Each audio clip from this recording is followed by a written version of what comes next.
Jangan lupa like, komen, dan subscribe channel YouTube TVRI Bengkulu dan nyalakan lonceng notifikasinya. Assalamualaikum warahmatullahi wabarakatuh. Halo pemirsa, bagaimana kabarnya? Semoga dalam keadaan sehat dan tetap semangat dalam menjalankan harinya. Senang sekali saya Kula Nasrullah bisa membersamai dalam 1 jam ke depan di Opini Obrolan Pagi ini. Nah pemirsa, tema kita pada hari ini yaitu pertukaran pemuda.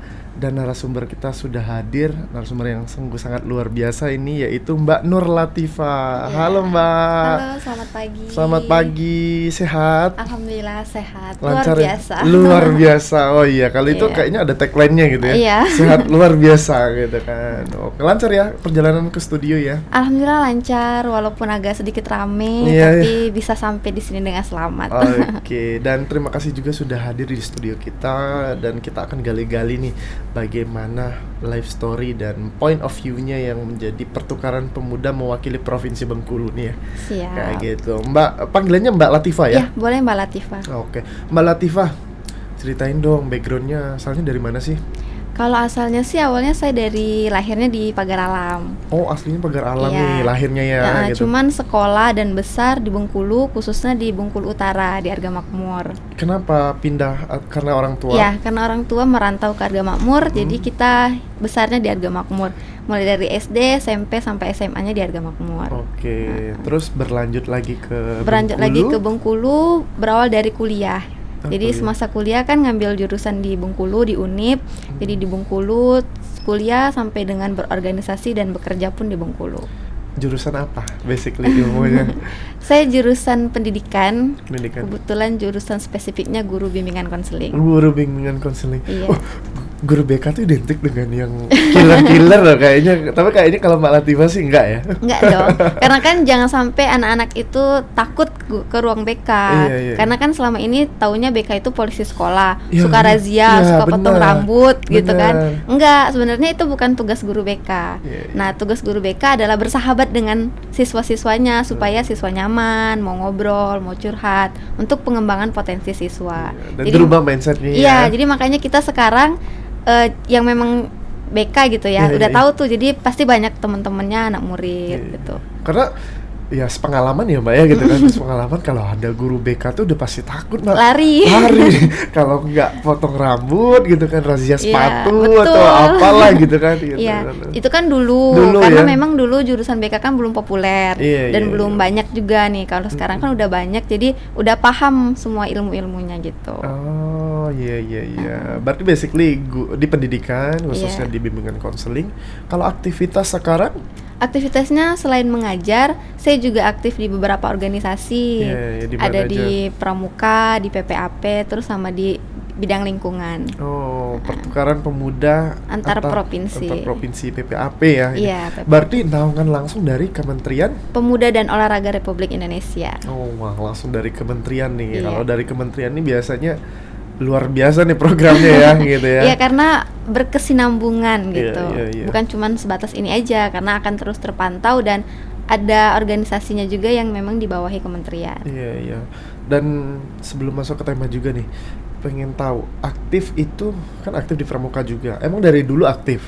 Ya, saya ikut pramuka dari SD, Hmm. terus lanjut SMP itu gara-gara teman-teman suka kemah kan. Asik nih Iya, kemah, iya. seru. Kayaknya semua anak-anak jadi motivasi Pramuka Iya. tuh karena kemah seru Iya ya. kan, awalnya karena kemah seru. Yang kalau kita nonton film waktu kecil tuh kan Iya. ke hutan, kayak Iya. terjun gitu-gitu. Jadi pengen coba. Iya. Jadi akhirnya gila pramuka lah, sampai sekarang masih pramuka gitu. Oh, sampai sekarang juga Iya. ada ini kah? Jabatan kah? Ada ini kah? Kalau sekarang saya gabung di Pusinfo Kuarda Bengkulu. Kalau sebelumnya saya di DKD, Dewan Kerja Daerah Bengkulu, diamanahkan menjadi ketua 1 periode pada saat itu. Iya. Nah. Artinya aktif memang dari kecil ya. Iya, Dan- karena suka kegiatan-kegiatan yang menantang dan di luar di alam gitu. Di alam ya, di outdoor. Nggak takut tuh seorang perempuan, maksudnya informasi yang kita dapatkan Mbak ini anak pertama juga ya Iya. perempuan gitu ya gitu. Gimana nih parenting dari orang tuanya sendiri? Ya alhamdulillah sama orang tua diberi kepercayaan gitu ya, Iya. Bang. Jadi memang kalau kegiatan yang penting jelas sama siapa di mana dan bisa menjaga rule-nya gitu. Jangan sampai keluar dari hal-hal yang memang tidak boleh dilakukan. Alhamdulillah juga karena memang di organisasi itu kita tidak berjalan sendiri, selalu didampingi oleh orang dewasa, yang artinya apapun kegiatan kita itu terpantau gitu. Dan selagi itu positif berarti artinya didukung penuh ya. Betul. Sama orang tua. Dan ini menular ke adik saya. Oh, menular ke adik juga. Iya. Sekarang adik saya yang gila pramuka nih sekarang, karena dia baru pulang juga dari Raimuna Nasional. Karena saya pamer-pamer terus kalau pergi-pergi. Iya. Arti kalau dulu aktifnya di pramuka udah sampai mana? Alhamdulillah sudah nasional dan sempat mewakili Bengkulu di beberapa ajang nasional juga. Karena kan kalau ketua DKD itu biasanya ada rapat koordinasi se-Sumatera, se-Indonesia gitu-gitu. Terus ada sidangnya juga, sidang paripurna, ada rapat kerja nasional, ada kegiatan-kegiatan nasional. Dan pernah juga nih Bengkulu jadi tuan rumah nasional tahun 2022 kemarin di akhir itu kita jadi tuan rumah Kema Bela Negara Nasional gitu. Dan memang kegiatannya seputar itu. Terakhir sih di Korea. Tapi saya nggak ikut. Kira udah sampai Korea juga ya. Namanya aja nyampe ke sana. Iya gitu. Tapi bagian lah mungkin ya untuk menyumbangkan orang-orang hebat sampai ke luar negeri juga. Insya Allah. Aktif udah dari dulu dan sekarang ikut adik juga. Nah, kalau awal mula melihat pertukaran pemuda antar provinsi ini, infonya dari mana? Saya lihat infonya dari media sosial, terus juga ada beberapa teman yang ngasih info ini gitu, untuk ayo ikut ini PPAP gitu kan. Terus cari-cari informasi, ternyata memang ada. Ternyata dulunya PPAP itu bukan di Kementerian Pemuda dan Olahraga. Tapi di mana? Awalnya di Kementerian Pendidikan. Kemendikbud. Iya, Kemendikbud. Itu dulu banget. Memang programnya udah lama. Jadi banyak ternyata alumni PPAP sebelumnya, dan program mereka itu 3 bulan. Kalau ini kan 1 bulan. Gitu. Dan kalau di Kemenpora ini sudah berjalan selama 2 tahun, dimulai tahun 2022 dan sekarang tahun kedua.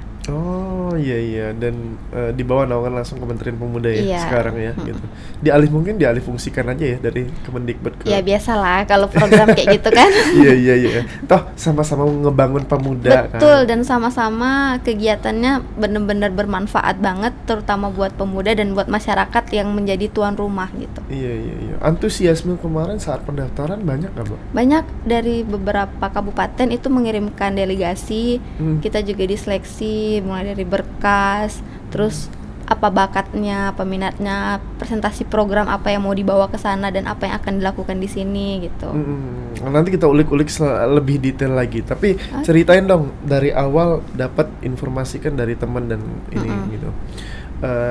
Awalnya memang sudah berniat, wah yakin nih kayaknya dapet nih gitu. Iya sih, awalnya karena memang hobi di pramuka juga kan, sering kegiatan-kegiatan pengabdian gitu. Bisa nih dipakai ilmunya di PPAP gitu. Jadi makanya tertarik buat ikut, cari informasi, ngubungi beberapa teman yang memang pernah ikut, dan akhirnya pada saat pendaftaran itu ya ikut seleksi, melengkapi berkasnya gitu. Melengkapi berkas. Kalau berkas dulu deh, kita kasih bocoran para pemirsa nih gitu. Berkas apa aja nih berkas yang harus disiapkan? Yang pastinya pertama biodata diri kita, terus tes kesehatan. Oh, ada tes kesehatan. Iya, tes narkoba. Iya. Terus juga kita harus tes kejiwaan juga. Berarti artinya kalau tes kejiwaan itu langsung di RSJ? Iya, langsung di RSJ. Terus juga ada apa yang mau kita lakukan. Esai ya? Iya, seperti esai atau proposal gitu. Programnya apa nih gitu. Kemarin Mbak Latifah sendiri apa? Kalau saya programnya tentang lingkungan. Iya. Kenapa mengangkat tentang lingkungan? Karena sekarang isu seksinya kan lingkungan nih. Tidak bisa kita pungkiri ya, dimanapun daerah, sebersih apapun tempatnya, pasti masalah sampah dan lingkungan itu menjadi hal yang pertama dan pasti yang paling dilihat gitu. Jadi saya angkat itu.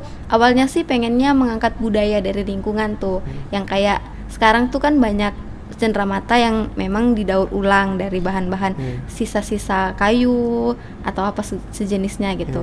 Nah itu yang saya angkat dan saya bawa ke tempat desa penempatan saya gitu. Oke, tapi ditahan dulu nih cerita tentang lingkungannya, tentang proposalnya dan tentang programnya gitu kan. Nanti kita bakal ulik-ulik lagi. Untuk para pemirsa jangan kemana-mana, tetap di Opini Obrolan Pagi ini.